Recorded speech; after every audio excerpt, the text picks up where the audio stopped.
Dans les films, pour parler du sujet des armes aujourd'hui, avant de retourner là-bas dans le stand, est-ce que c'est comme dans les films? Tu sais, parfois on voit des corps complètement criblés de balles, ou est-ce que dans la vie c'est juste une balle et c'est beaucoup moins sanglant, entre guillemets? Ah, ça dépend.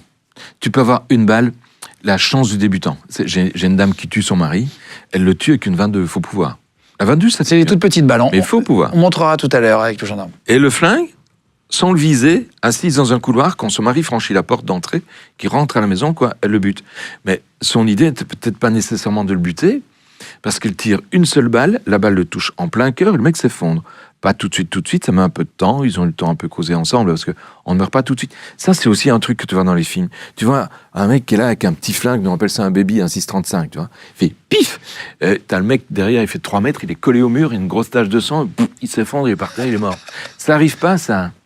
Quand tu tires sur quelqu'un, sauf si tu touches un os, il y a des chances qu'ils ne le sentent pas vraiment bien. Ah oui. Et qu'il continue à fonctionner. Les coups de couteau, c'est le cas. Quand tu reçois un coup de couteau, si tu n'as pas vu que l'auteur avait un couteau, l'auteur du coup avait un couteau en main, tu as l'impression d'avoir pris un coup de poing. Et puis c'est après que tu te dis, tiens, il y a un truc qui coule là. C'est chaud. C'est du sang. Ah merde, ah ben il y avait un couteau. Tu t'en rends pas compte tout de suite. Donc dans les films, il y a une grosse déformation. Tu vois les gens qui arrivent, ils tirent un coup, ils savent pas où ils tirent d'ailleurs, ils tirent sans viser. Hein, et tu vois l'homme en face qui s'effondre, il est tout mort. Ça, c'est pas vrai.